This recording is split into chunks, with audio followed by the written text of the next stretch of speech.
September 1988. Kim went to the University of Arizona, disappointing to Betty because she wanted her daughter in a more prestigious school.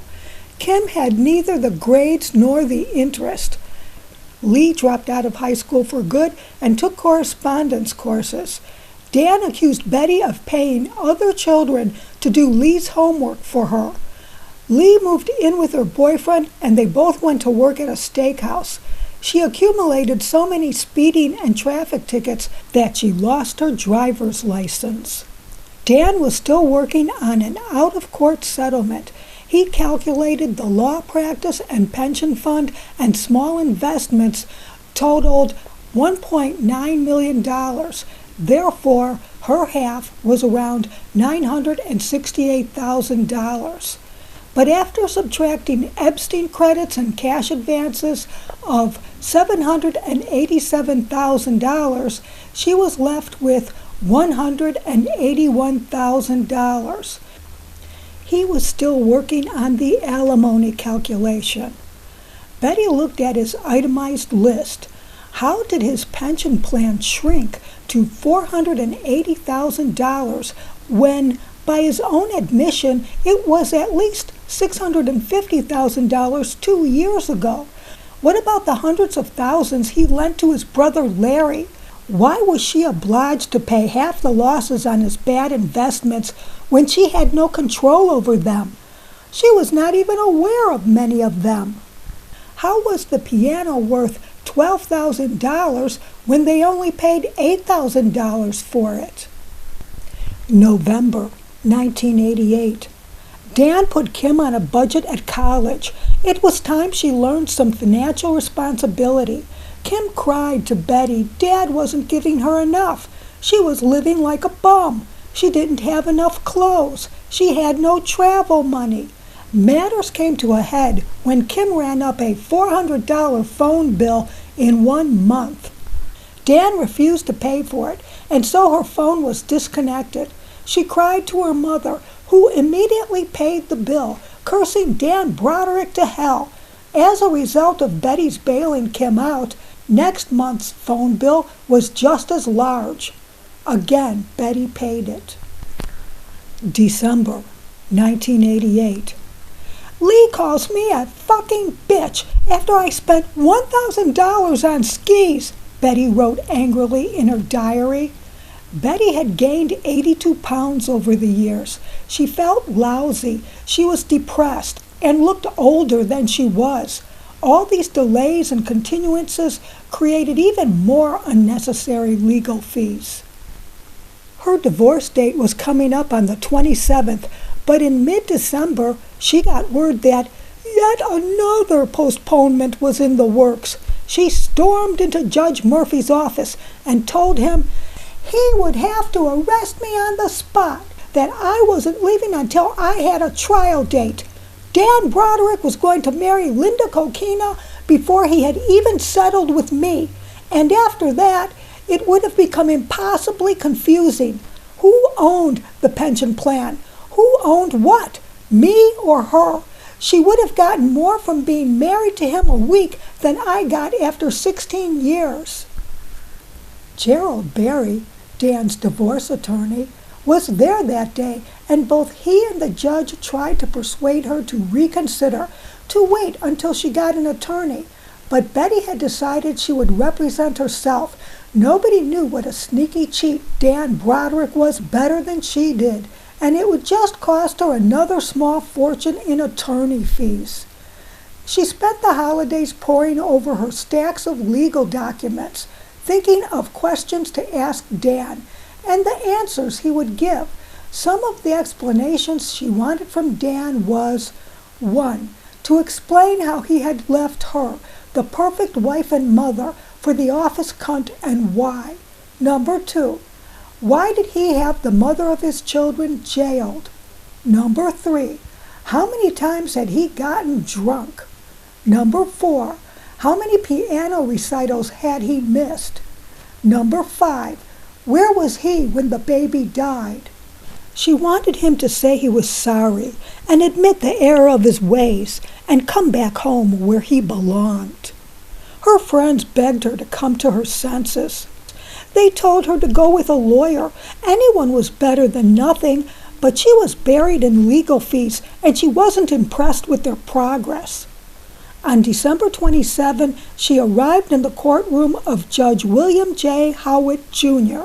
Howitt told Betty the missing divorce file had not been found, but the court had reconstructed a partial file using Mr. Barry's records. She had not been asked to provide her own input. Well, I would have to come in the public entrance that would be locked until a certain time when the public was allowed in, and when I'd come in, there'd be no one in the courtroom, and then this door would open. And once when that door opened, I saw Judge Ashworth back there talking to Judge Howitt, and I saw Judge Howitt and Jerry Barry and Dan Broderick enter through there, and then several other times during recesses and stuff, Gerald Barry would go into the judge's office and talk to the judge and stuff. But you said that you saw them all together drinking coffee. Dan doesn't drink coffee. I never said that. No, I didn't see anybody drinking coffee. I saw them in the judge's chambers chatting and being very friendly before they came through that door for a proceeding when I had to come through the door like every other citizen. The trial lasted 8 days, and she was a lamb led to the slaughter from the get-go. Dan's attorney, Gerald Barry, asked that the divorce case remain closed to the public for the sake of the Broderick children. At one point, someone called reporters, and they wanted to know why it was a closed hearing. Because Dan and his lawyer couldn't come up with any reasonable answer, the judge asked Betty if she preferred the hearing closed. She said she wanted it open for all to see. The judge then exhorted Betty to keep the hearing closed. He didn't think that there was any excuse for opening such sensitive proceedings to the press. So now, all three, Dan, his lawyer, and the unbiased judge, were pushing Betty to keep the hearing closed. They went back and forth until finally she relented with the argument it would be hard on the children to have this out to the public. So up went the heavy brown paper covering the small window pane on the courtroom door so passers-by could not see who was sitting inside. A large sign was posted, "Closed." During the trial, Betty brought up the soccer incident where everyone was gone when she came to pick up Rhett. It enraged her so much she broke a window at Coral Reef. She said Dan lied when he claimed he wasn't aware she was coming over. Judge Howitt said it didn't matter since Dan had already admitted to it, because he was purposely keeping her away from the children. And this included all other incidents. In other words, the judge gave a blanket dismissal on all Dan's lies since he admitted to it and gave the court a reason. Going over the settlement items, she accepted Dan's financial figures almost without question and trusted Judge Howitt to see that justice was done. After all these years, Betty had learned nothing. The judge did not come to her rescue any more than the others had. The judge accepted evidence that she didn't even know she could protest. What Dan and Barry wanted was to deny Betty almost everything she asked for. They asked the court to agree that Dan had accumulated nearly $1 million in Epstein credits, half of it payable by Betty. They wanted a property settlement based on their figures, which showed, sadly, Dan Broderick suffered significant losses on nearly every investment he ever made. They wanted her monthly support of $16,000 reduced to $9,000 and for no more than a year. Then it should go down to $5,000 for perhaps 2 more years, followed by nothing at all, since by then Betty should have found a job and become a contributing member of society. And finally, they wanted Dan to retain custody of the boys on grounds that the rage Betty felt over the divorce had rendered her an unfit mother. What Betty wanted was the same $4 million package she and Tricia Smith had sought 2 years earlier. $25,000 a month alimony for 10 years, plus $1 million in cash. She also asked for $78,000 in legal fees. She didn't want to haggle over the piano, boat, Corvette, Colorado condominiums, or any other community property. She also wanted the children, and that it was not she who was the unfit parent, but Dan. He was not only a controlling, insensitive, neglectful father, he was also an alcoholic who wouldn't face his problem. He had manipulated her into rages by using the children against her and then punished her for it. He had been lying and cheating her ever since he met Linda in 1983, and his brother Larry had been helping him squirrel away assets out of her reach. He had deliberately delayed the divorce settlement in order to accumulate even more Epstein credits. He had been buying time. He wanted to leave his wife and family, but he didn't want to pay the price for it. Judge Howitt accepted all the low appraisals from brother Larry, who was not present, without question, but would not permit Betty to introduce even a letter from her accountant on grounds it was hearsay unless the witness was present and sworn. Dan said the Warner property, which had a remaining debt of $8,000, go to Betty, as by his estimates it had around $16,000 of equity. In the meantime, he wanted to hold on to all the disastrous Colorado investments with his brother Larry.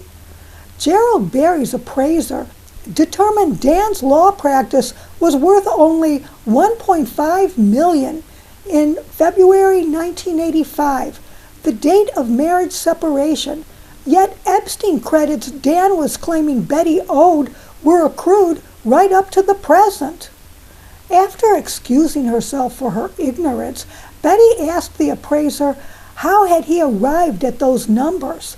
The appraiser said, from Mr. Broderick and Mr. Berry. They were the sole source of his data. Then she asked the appraiser, why hadn't he valued the law practice to the present, like he did with the Epstein credits? The appraiser said, because neither Mr. Berry nor Mr. Broderick had asked him to do so. And then Betty simply dropped the line of questioning. As for what Dan wanted, he wanted the $140,000 down payment he had made on her Cielo house, among other cash advances, which came to $210,000, plus $500,000 in Epstein credits.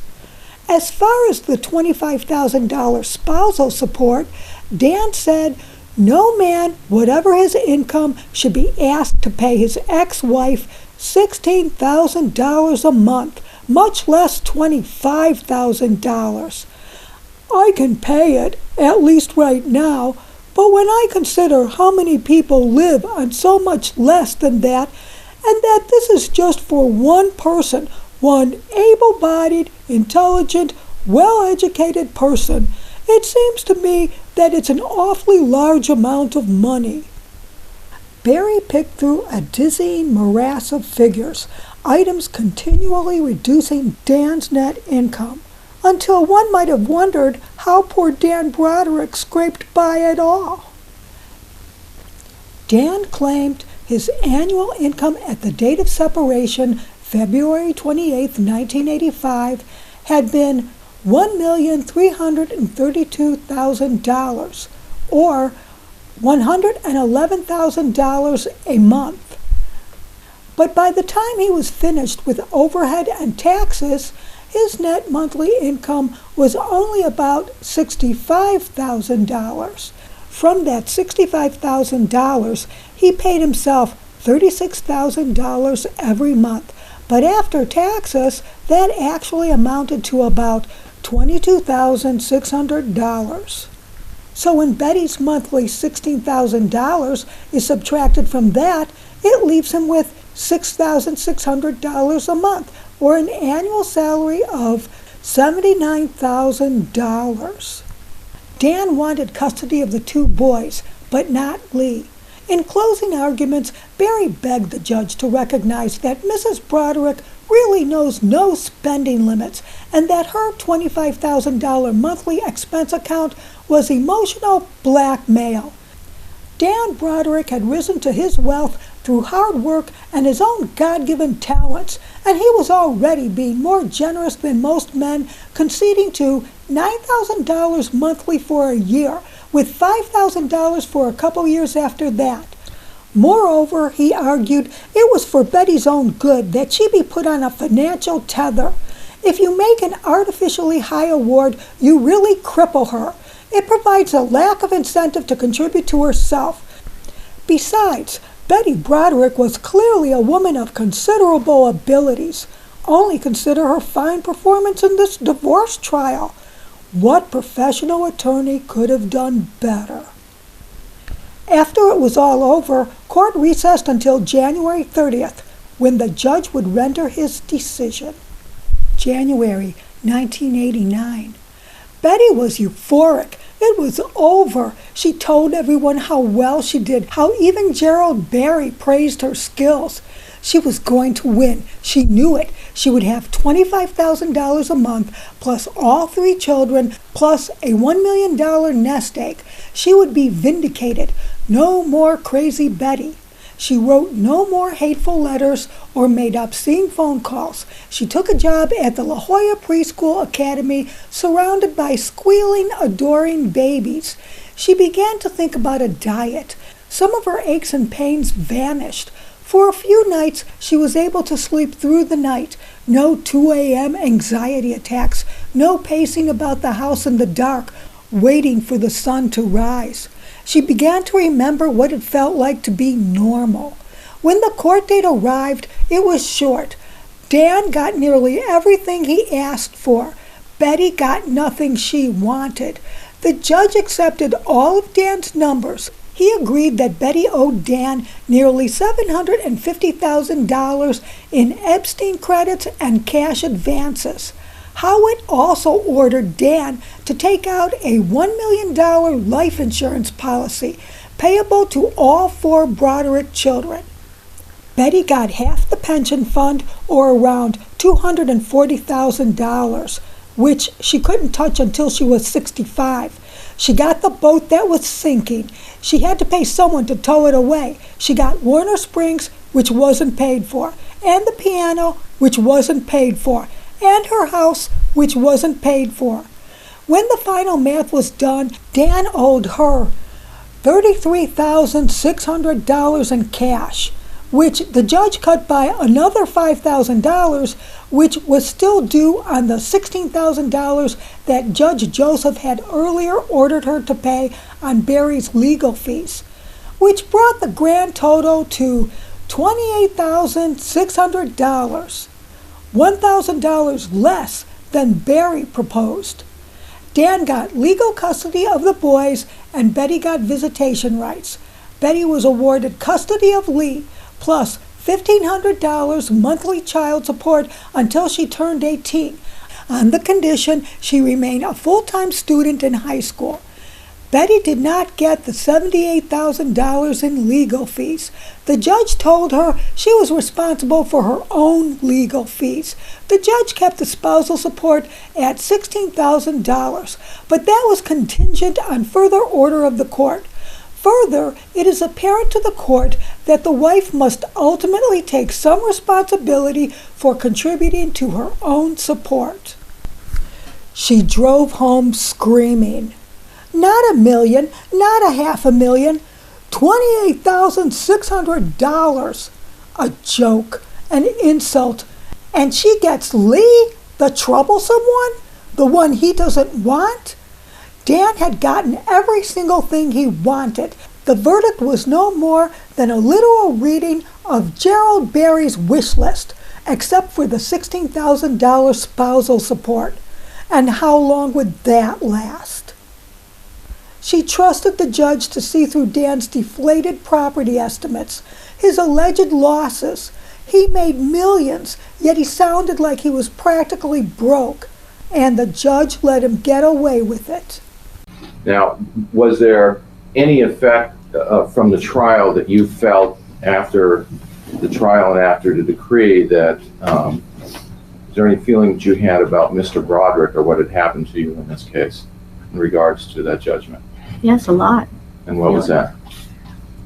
Well, I felt I had done a fairly good job in the trial and in the courtroom, and the evidence about the children and the evidence about the money seemed to indicate to me that I would get a substantial amount of money as community property. I should get a substantial amount of money as support, and I should have gotten custody of the children and child support. And so I was very optimistic between the trial and the approximately 30 days we had to wait for the verdict. I thought it was going to come out okay.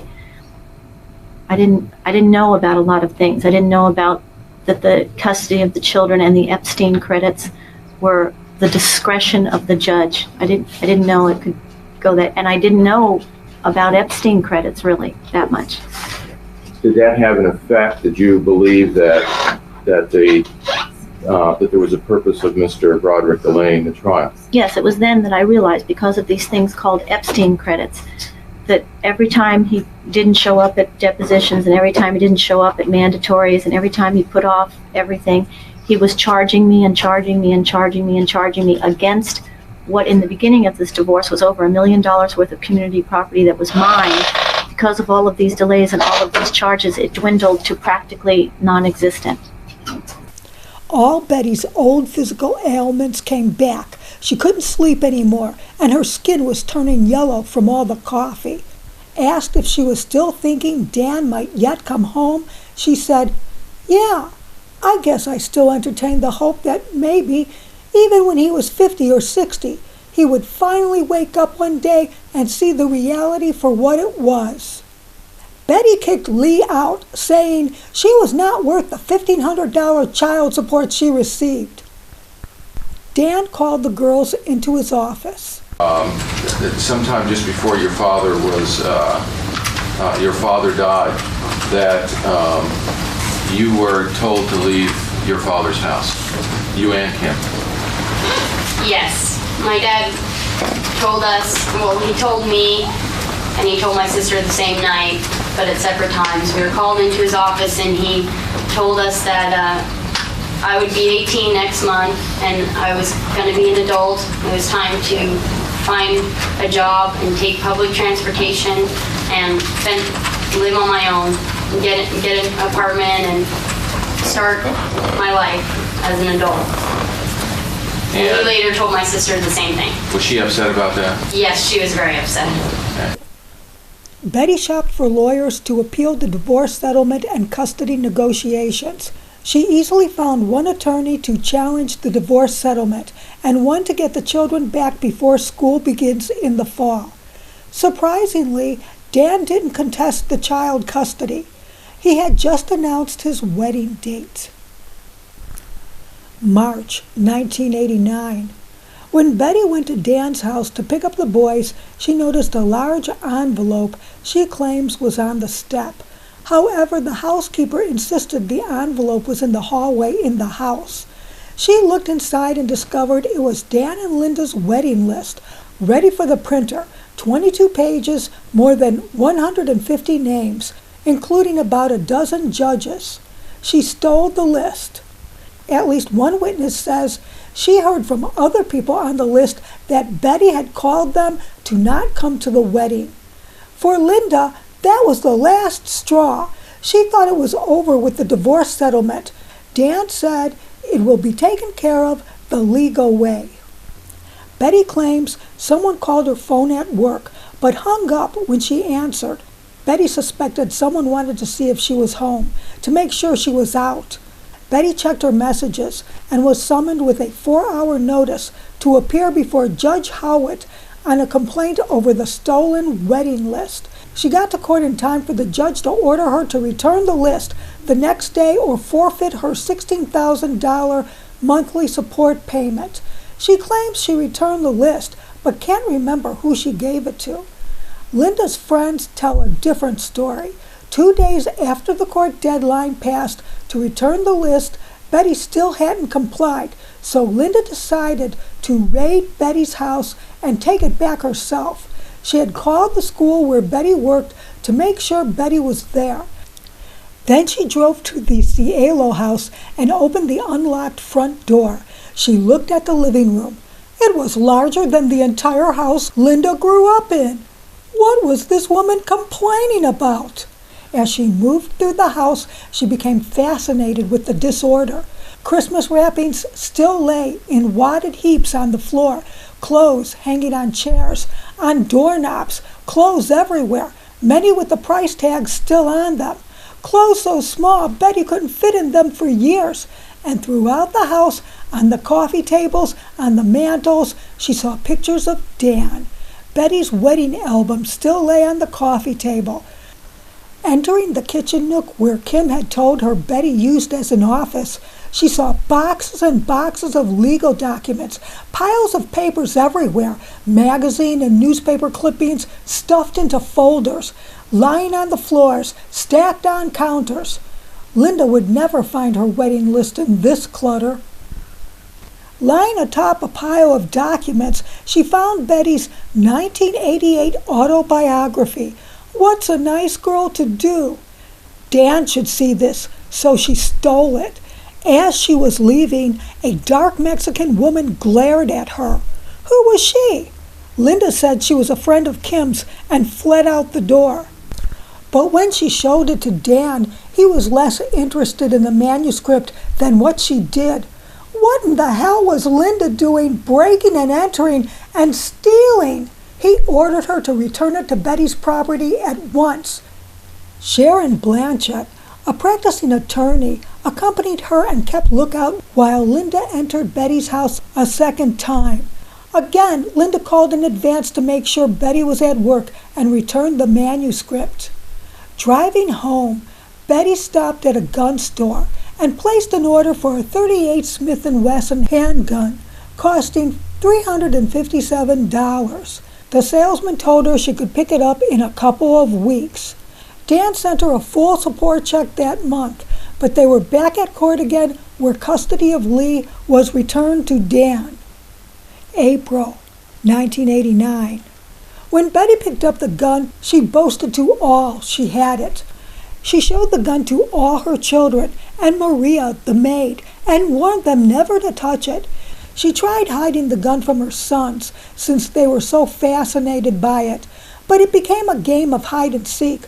One time she found them out in the yard with it. It was then she began carrying it in her purse to keep it away from them. Dan did not appear to feel threatened that Betty now had a gun, as he told his friends she would not kill the golden goose. But his kids knew better. And he figured that I would know, if anyone, because I was the one that spent the most time at my mom's house. So he came to me and he asked me if I could find out if my mom had a gun or not. So I went to my mom's house. I asked my mom, everybody knows you have a gun, come on, I want to see it. And she said, wait here. She made me wait outside her bedroom. She went into her room and got it and came back out and showed it to me. After your mom and dad separated, did your dad indicate that he was afraid of your mother? Yes. And that he was afraid that she might do something to hurt him? Everybody knew that my dad was afraid of my mom. We don't know why. Wasn't your dad afraid that your mother might hurt him? Yes. And didn't he, because he was afraid of her, take every effort he could not to talk to her or see her? Yes, he would avoid her all the time. And even when they had to possibly have contact, let's say when the boys were being dropped off or picked up, he would probably stay in his car and let the boys walk in? Just saying. Do you recall when the boys would be dropped off or picked up by either your mom or your dad? What would your dad do? Usually when my dad had to pick up my brothers or me or Kim at my mom's house, he would call first from his car phone and tell us that he was on his way. He'd be there soon. When we heard the honk, we were supposed to come outside. We would stay in the car and honk. And that was because he didn't want to have a confrontation with your mother? Yes. I think so. What were her feelings towards Linda? She hated Linda, but But she never really talked about just Linda. So like Dad and Linda. So, no, I don't think I ever heard her say that she was going to kill Linda. But whenever she talked about Linda, it was always in connection with your dad? Right. Like, what are the two of them doing? And the two of them did this, and the two of them did that. Was Linda afraid of her? Yes. While your mom and dad were married, did your mother ever appear to be afraid of your dad? No. Did she ever say anything to you about being afraid of him? No.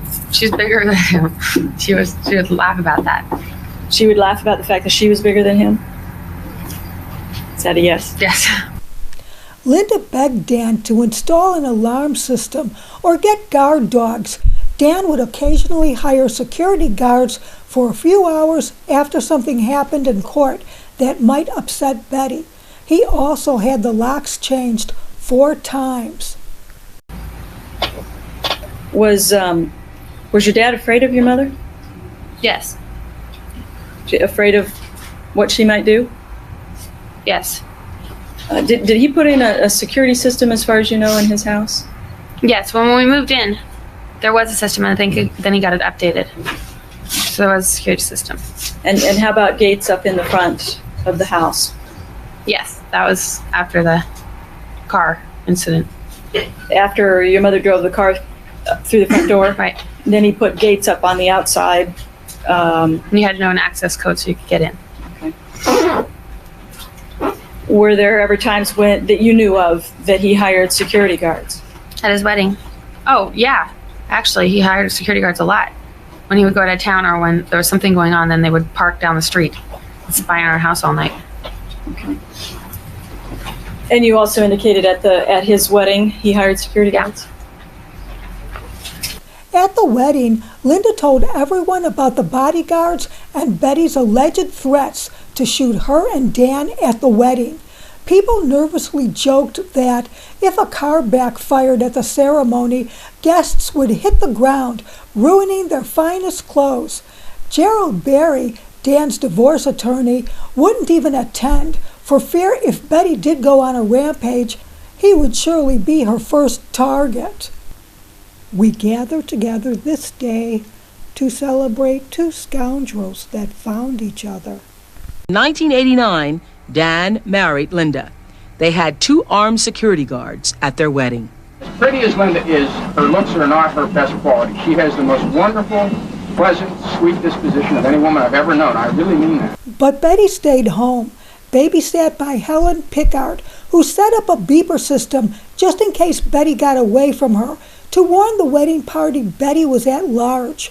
Finally, the day was over. She pumped Kim for all the details of the wedding, alternately gloating and brooding. She couldn't get enough.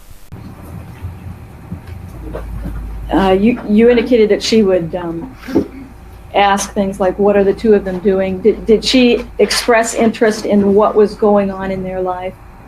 Very much interest.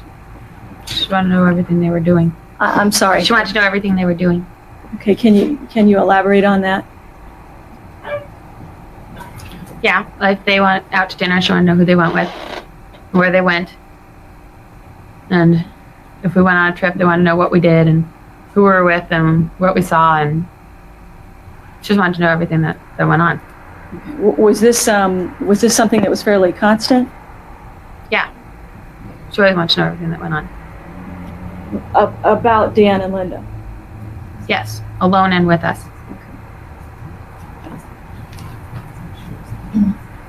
August 1989. By late summer, she was carrying her gun in her robe pocket when Dan came to pick up the boys. He would usually wait out in the car, but one time he came in the house. There he saw his fat, disheveled former wife filled with hate and pain, pacing about in her robe, her hand in the pocket caressing her gun. September 1989. Betty put her Cielo house up for sale. She wanted $1.5 million. She figured the house was worth that for the ocean view and sunsets alone. She headed toward the UCSD campus. going past sprawling shopping centers, high-rise office buildings, fast food restaurants, and gas stations at northern La Jolla, abutting the noisy, ugly freeway to L.A. She pulled up to a large horseshoe condominium complex across a shopping center. Years earlier, she tried to persuade Dan to invest in this complex. It would give a steady source of income from professors, students, and other transients, and an 800-square-foot unit could be had for $200,000. But now Betty was going to live there herself, among the transients, the displaced. Instead of seeing the calm tranquility of the Pacific out her sliding glass doors at Cielo, she'd look out her condominium window to see another apartment exactly as her own. When she left her driveway, she would see a cinema complex, a pizza parlor, a drugstore, a concrete jungle of smog, noise, swarming people, and bumper-to-bumper traffic. Although she was obsessed with her own financial insecurity, she was now just as concerned with the future of the children. Why hadn't Dan bought the $1 million insurance policy for them, as Judge Howard had ordered in January? She inquired so often that the prosecution would suggest that she had deliberately delayed killing him until the policies finally went into effect in September. October 1989. Her beleaguered attorney begged her to resume seeing her therapists, to present a new Betty Broderick to the courts. He said that both doctors continued to believe she was the best parent. Betty wrote a scorching reply. "If I need to go to a therapist, it is because of lawyers like you who take my case and take my money and do nothing for me." She attacked him for dragging his feet on this since March, permitting one delay after another. "I am not interested in presenting a new Betty Broderick. I am terribly fond of, and in fact quite proud of, the same one I've been and always will be." When her sons told her they were going to the Notre Dame game with Dad and Linda later that month, and everyone was invited except for Lee, for once Betty didn't have anything nasty to say about it. She spent the Notre Dame weekend depressed as she had ever been, sitting at a bar, drinking a Coke and crying over her broken marriage to a woman she didn't even know, while everyone else watched the football game on TV. She was so desperate for company, she tried to get a roommate. Audrey, a divorced, struggling woman in ill health, applied. But after a 4-hour session in which Betty recited her entire life story, even Audrey decided she couldn't handle the stress of living with Betty. November 1989. Betty received 2 legal letters on Friday. She scanned them and threw them on the counter for later study. One of them was threatening to throw her back in jail, and the other denied her custody quest. That day, she took a walk on the beach with her boys and ran into a young surfer friend of Kim's. Betty told him how much she hated Dan Broderick and would like to kill the asshole. He had heard it all many times before, he told the jury, but her language was bluer than usual that day. She was one pissed-off lady. That evening, a friend, her constant companion Brad, came over for dinner. She promised her sons to take them to Tijuana the next day. They spent the evening watching TV. She had fallen asleep in her clothes. Dan and Linda spent their last night having dinner at a Mexican restaurant with several close friends. They were exuberant from the recent trip to Greece and were thinking about an outback expedition to Australia next. They were talking about having a baby. It was a very happy evening. The next day at 4 a.m., Betty got up. By 6 a.m., she entered Dan's house with Kim's key. She crept upstairs and found Dan and Linda lying together. She said Dan put his hands up as if she told him, "Stick 'em up." Then she fired in panic. In the second trial, she claimed Linda woke up and said, "Call the police," which caused Betty to start shooting. She hit Linda twice, one bullet entering frontally in the chest, and as Linda turned, the other hitting her directly in the back of the head. Betty shot Dan in the back, at which point he said, "Okay, you got me. I'm dead." He fell off the bed to the floor. She hit Dan's hand with her gun as she stepped over his body to grab the phone cord and snapped it with her bare hands. Then she fled the house. Later that day, accompanied by a lawyer, she turned herself in. 2 days later, she was arraigned on 2 counts of first-degree murder on November 7, 1989, her 42nd birthday. Linda died instantaneously with a bullet lodged in her brain, and Dan died up to a half an hour later with a bullet lodged in his lung, drowning in his own blood. Dan might have survived if he had immediate medical attention. Did in those letters and Mr. Broderick's comments, did he ever mention that he had talked to somebody about having you killed and how much it would cost and how he could be protected? No. Did he ever bring that up to you? No. Was he having those conversations to protect the children? No, obviously not. During the trial, several witnesses came forward to say that Dan asked them if they knew of a hitman to put a contract on Betty. Paul Taylor, a cab driver, came to Dan's office to give a deposition. As they waited for a stenographer to arrive, the topic turned to wives. Taylor's own first marriage failed, and he won custody of his children. He had gotten custody by getting rid of his wife temporarily.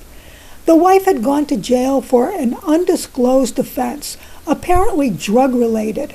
Dan said that sounded like something he needed to do, except he needed to get rid of Betty permanently. Taylor said he thought that could be arranged. They had a detailed discussion on the cost, Taylor suggesting $500,000. But Dan wanted assurances that the murder could not be traced to him.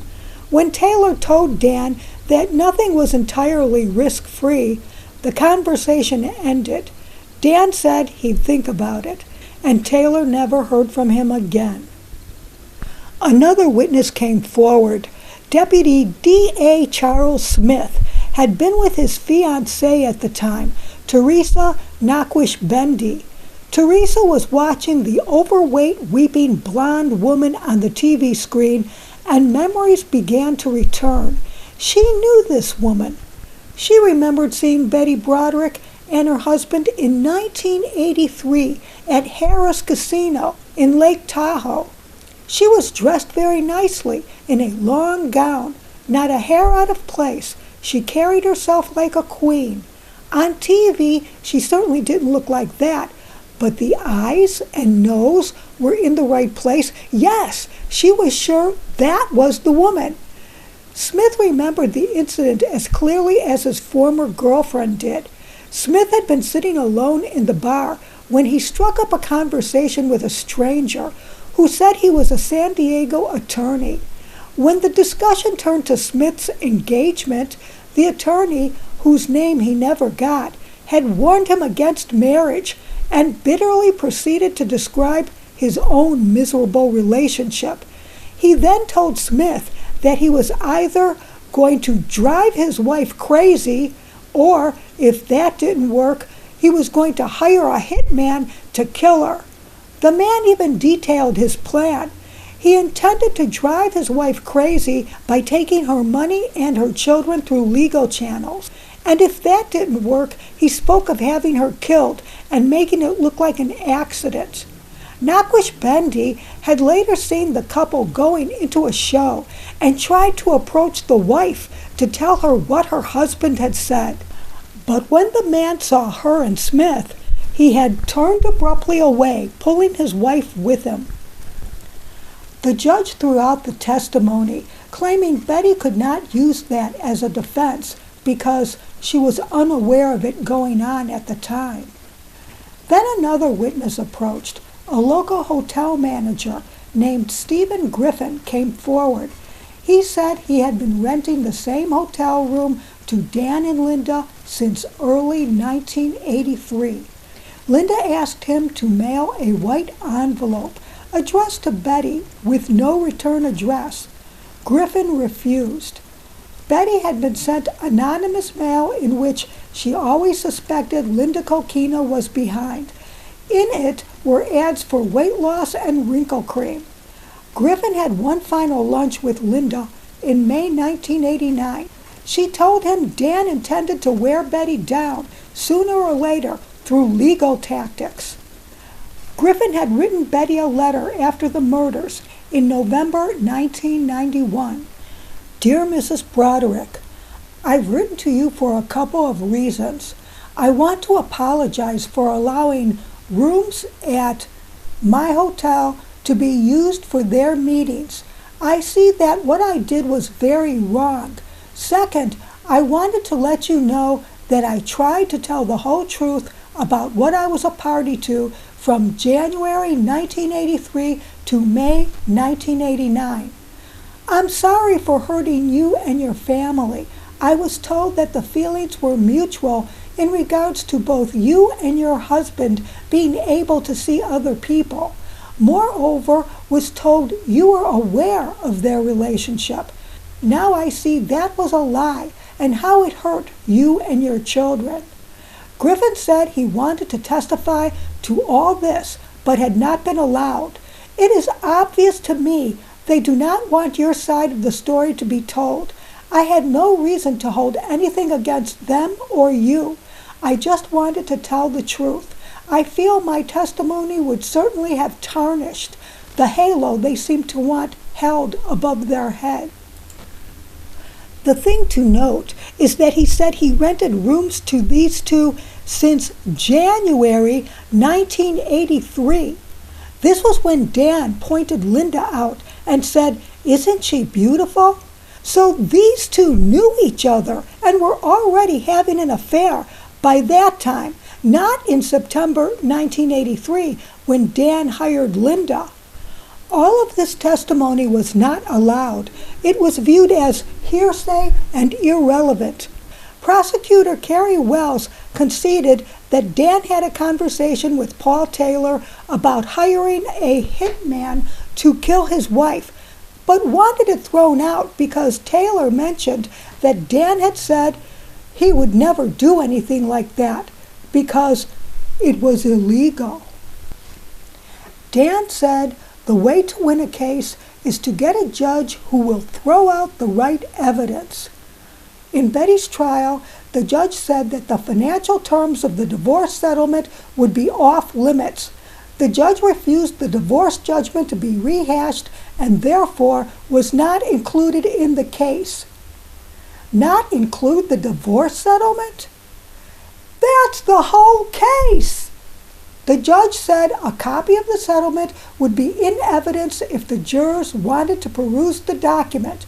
Therefore, the jury never heard the financial details of the divorce settlement.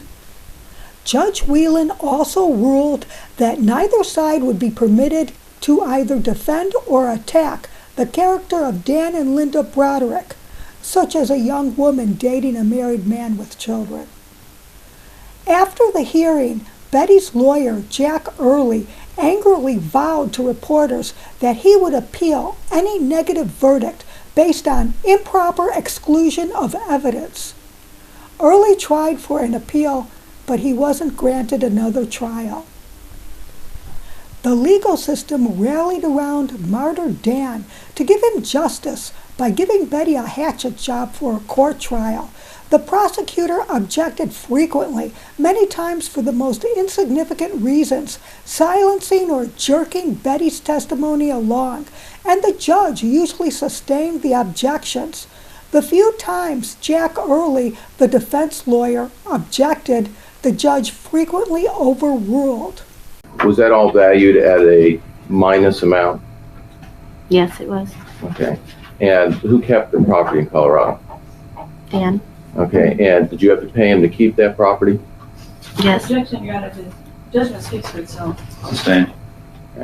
Were you charged during the time that the case was going through the system?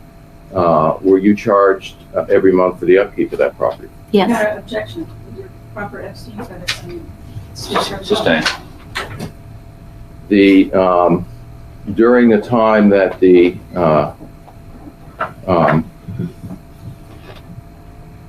at the trial, the law practice was valued at the time of when Mr. Broderick left you? Yes. Okay. Did you have to pay for his loans, however, that he was paying after the time he left Objection, you? Your Honor. This is an area that Sustained. The after the trial,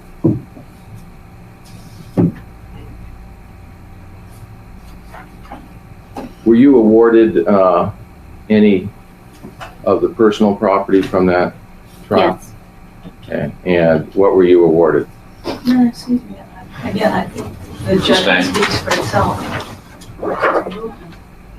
May I be heard on that, Your Honor? Certainly. Why not? And I asked you Your Honor, about, excuse me, I'm going to object to these questions on relevance grounds. I'd like to be heard at second court. It's not necessary. Sustained. Your Honor, how could, you don't even know what the question is. Can I try to at least? Go ahead, ask the question. The prosecution was seeking first-degree murder, but not the death penalty, out of respect for her children. Sympathizing with Betty, the oldest juror threatened to hang the jury unless Betty was given murder in the second degree. The court bowed down to her. Nobody wanted to try this case again, as this was her second trial after the first jury was hung. This allowed Betty to try for parole. She was not given parole because two of her children, Kim and Danny, did not like it that she murdered their father, and therefore voted against it. Leon Rhett thought she was ready for parole.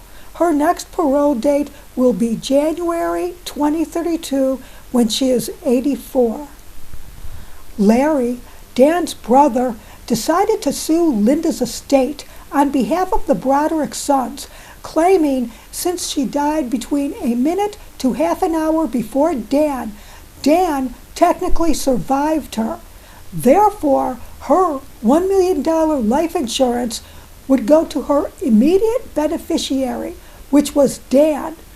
Linda's estate would be rolled in with Dan's, and this would go to his 3 beneficiary children. The Brodericks allowed Linda's parents, however, to get $200,000 from the life insurance for her ailing father. The Coquinas never contested the lawsuit. Gray Carey was suing for $400,000 in legal fees, further diminishing the children's inheritance. The Broderick lawyers so shamed them for their greed, Gray Carey reduced the amount by 40%. Dan Broderick's friends gave a tribute to Dan at a $250 per plate black-tie dinner in 1990 with speeches and slideshow photographs of Dan and his children. Linda Coquina's name was not once mentioned. Her picture never appeared. Several of her girlfriends in the audience cried in anger. Her sister Maggie spoke to reporters. Linda has become nothing more than a parenthetical in this case, a cheap bimbo, a gold digger, a dirty 4-letter word. Why? Doesn't my sister's life count too? Maggie's impromptu press conference barely made a mention in the next day's paper. Even prosecutor Carrie Wells didn't have time to see Maggie when she was in town.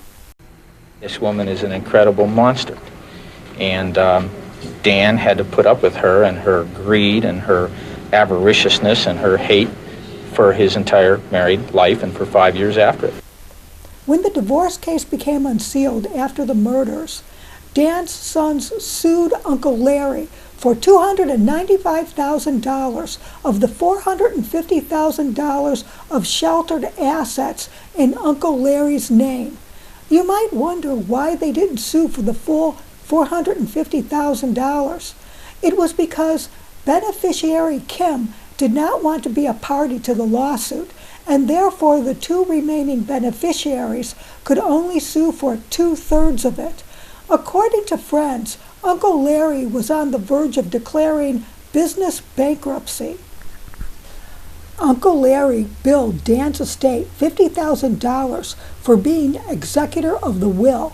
He and his wife billed the estate $5,000 a month to caretake the two Broderick sons, plus several $1,000s for private school. Uncle Larry had been charging Dan's estate everything from a new Jeep Wagoneer to travel costs and dinner tabs in luxurious restaurants, ostensibly to discuss estate matters. Larry and his wife divorced, and the Broderick sons went to other custodians. Lee had been disinherited, but she did get an equal share of Dan's $1 million insurance policy. Betty's Cielo house was sold, and the proceeds went to pay her lawyers. She had quitclaimed her condo to Brad, a casual companion who was 8 to 10 years her junior. But later she changed her mind and wanted him to give it to Lee. Brad refused. Comics and musicians had a field day with a sick irreverence of the Broderick murder trial. Local radio disc jockeys were gleefully promoting a Betty Broderick Christmas album. Song titles included Frosting the Old Man with a 38 Snub Nose, I'll Be Home for Christmas with an Uzi, I'm Dreaming of a Short Sentence. And then there's the 12 Days of Christmas, including these lyrics. On the 5th day of Christmas, my true love gave to me 5 rounds of lead, 4 obscene phone calls, 3 FUs, 2 extra chins, and a car driven through the front door. For Halloween, a couple had shown up at a party as Dan and Linda. They were dressed in pajamas with bullet holes. Now I would like to take a few moments to discuss their charts. In Dan's chart, notice Uranus in Gemini conjuncting the 7th house cusp. That's all the malicious mischief and troublemaking Betty was doing. Notice also Mercury opposed to Uranus. That is an aspect of harassment. You see the same aspect in Nicole Kessinger's chart of the Chris Watts killings. Also notice Venus in the 1st. He was a handsome man. No actor who's played Dan has ever matched him in attractiveness. And his ruler in the 9th, all the favoritism in the form of cronyism with judges he used to win cases. Looking at Linda's chart, notice the Mars conjunct Uranus in the sign of Leo in the 1st. Linda was a wild child in romance, willing to date a married man with children. It considerably shortened her life. My guess for prosecutor Carrie Wells is Aries rising. She was short, thin, and aggressive. My guess for the lead defense attorney, Jack Early, is Libra rising. He has a very mild way of speaking, always courteous, even in the face of adversity, going up against the tag team of prosecutor Carrie Wells and Judge Whelan. Looking at Betty's chart, notice Venus conjunct Jupiter in the 5th. She spoiled her children rotten. The girls lacked personal and fiscal responsibility, Lee having a drug problem. Both Lee and Kim lived a life of decadence and debauchery, both of them hosting drug-fueled parties that trashed their mother's house when she was away and refusing to help her clean up the mess, both of them crashing their cars that Betty got for them, Kim wrecking her car before the first payment was due, Kim turning out to be completely irresponsible in handling money, such as running up a $400 phone bill that Betty paid for, only to rack up another $400 charge the following month. Both girls dropped out of school, then dropped back in. But then Lee dropped out for good and went to correspondence school. Kim graduated, but was failing her freshman year in college. Lee calling her mother an effing bitch and throwing a glass bottle at her father's car and screaming, "Fuck you," at him when he nagged her about her grades, curfew hours, and lifestyle. Kim would borrow her mother's clothes without telling her, and when Betty asked for them back, she wouldn't return them.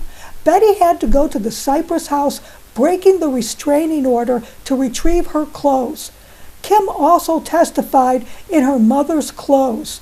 Betty humorously said no one should be allowed to testify against her wearing her clothes.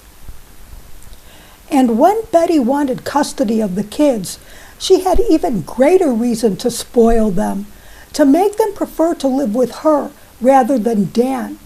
The boys were allowed to do whatever they wanted. Kim said Betty allowed them to jump on the furniture.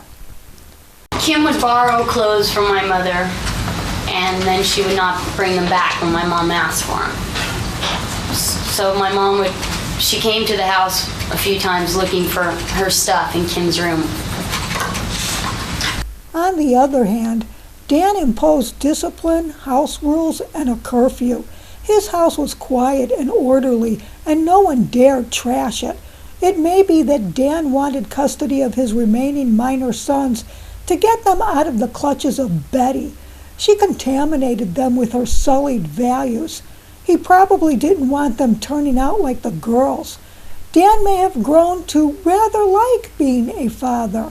When the children were foisted on him by Betty, he eventually embraced raising children, teaching them good values, working toward good grades, instilling personal and fiscal responsibility, and encouraging them to make something of themselves, hoping that one day they would make him proud. Dan did have his redeeming qualities. With values like that, who really was the super parent?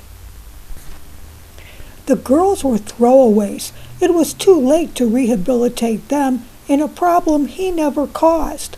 But the boys were still salvageable because they were doing well in school. He could also start from scratch with Linda to raise a new brood. Was he interested in the things that you all were doing? Yes, he was. Very interested in school. Very interested in school. How did he show his interest in school? With always asking about our homework and helping us with our homework and waiting by the door for our report cards to come and talking to our teachers, and he's very interested in how our performance in school. Did your dad help the boys with their homework if they needed it, type stuff? Yeah. Was what kind of disciplinarian would you say he was? He was strict, very strict. I mean, if we had problems, that's why we had problems, because he was really strict, and he didn't know really what to do with a teenage girl. So, I mean, while all my friends would go to slumber parties, I'm not allowed to go, and he was just very strict. But it was I mean, you could work with them if it was something reasonable, but not slumber parties. Okay. Did he have like a special curfew that he wanted you home? Yeah, we had to be home at 11 and then midnight and then 1. It was changed as we grew up. And I mean, and then on school nights we weren't allowed to go out. And now, at the risk of losing all credibility, I've got to throw this out there.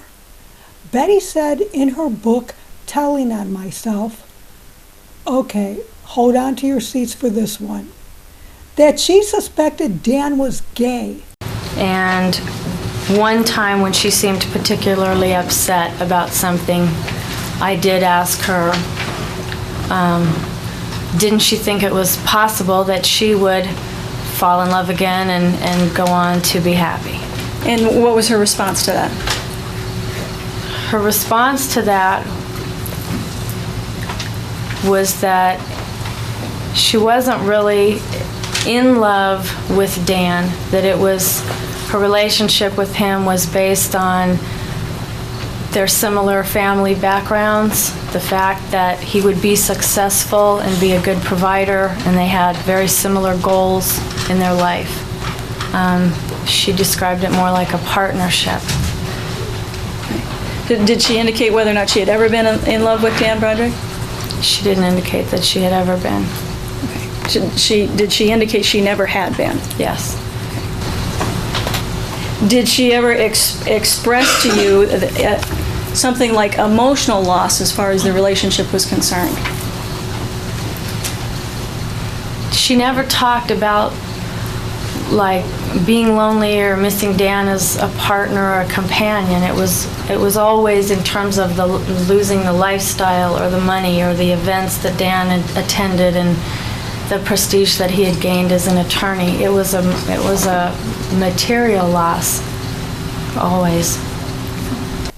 She gives a variety of reasons for this. 1.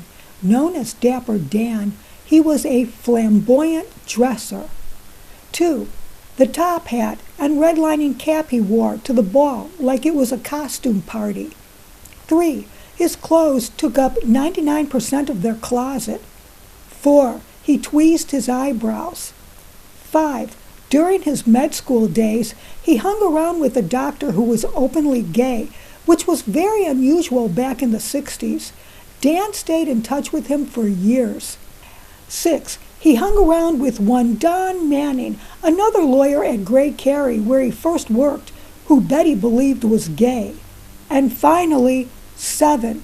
He didn't seem to know how to make love to a woman. This was covered in part 2. In the Don Manning incident, she says Dan went to San Diego to meet up with some guys at Gray Carey. He didn't get home until 11 a.m. the next day, and he claimed he got drunk and pulled off the side of the road the night before. He was with Don Manning, Betty's pseudonym for him, that night.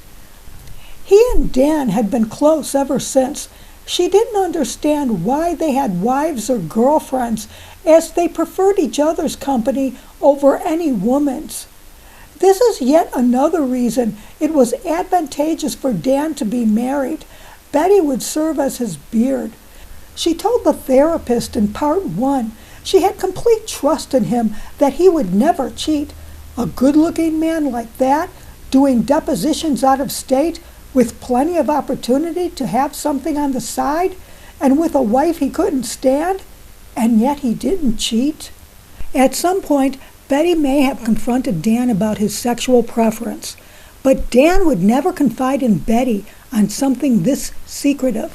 She would have held it over his head like the sword of Damocles. It would explain why Dan did not use contraceptives when they had sex, why he begged her to have the baby whenever she got pregnant when they could ill afford it. This was to fortify that he was straight. If Betty tried to out Dan, nobody would believe her. This was the only way. Dan had to fight back. And this would also explain why he neglected the baby once it was born, after fighting so hard for her to keep it. When you socialized with the Brodericks during that period of time, early on, did Elizabeth Broderick ever talk about Dan Broderick in front of you or in front of other people? Yes. Okay. Can you describe how she would talk about Mr. Broderick? When it came to Dan's professional life, Betty spoke very highly of Dan. When it came to him as a person, she did not speak very highly of him. And she said embarrassing things, and it was on time, so it was uncomfortable at dinner parties when she would refer to him, and it just seemed to be Betty. I mean, it just seemed to be that was their standard way in which she talked about him. When you say she would say things that made other people feel uncomfortable, can you give an example? She used to have a funny expression where she said he couldn't pass a mirror, which meant he was conceited. She used to call him a derogatory term that was rather offensive. She used to call him a fag on a regular basis, and it was offensive to me, and I remember calling her on it and saying, "Stop this." And she said, "Oh, it doesn't bother him." And it just continued on, and you just kind of lived with it. Of course, when Betty called him a fag, Dan would have been mortified. He would have felt threatened by Betty. It was as if this was a way of keeping him in line. Don't cross me, I can give you trouble. In Dan's chart with the Sun conjunct Mars in the 12th, isn't the 12th in Pisces the original in-the-closet sign, living a lie, a double life, a masquerade? I believe there was no great passionate romance with Linda Coquina. He used her as an excuse to divorce Betty. I think he found a kindred soul in Coquina, who was much easier to get along with, who drank and partied with him side by side. She was his Beard 2.0. Betty had often said she couldn't understand what he saw in Linda Coquina compared to what she and Dan had together. In other words, why trade one beard for another? So when Dan said to Betty on the day they met, "She's the girl I'm going to marry," could that be a line he used on other young women? But once they found out what he wanted, they just turned around and said, "No thanks." Could Betty be the first and only young woman to take him up on the deal? But it was never a good marriage from the start. In one incident early in their marriage, Dan straddled her on the bed and said, "I know at least 5 ways I could kill you and nobody could prove a thing." And so we come full circle. Before his murder, Dan was at a time in his life where he had everything to live for. Betty had nothing to live for except to dedicate her life to lowering the quality of his. She hung in there like a pit bull, fueled by a double cross that must be avenged, caused from plans Dan made 20 years ago. He must have searched his soul on what to do about a mistake that cannot be corrected. If only there was a way to turn back the clock.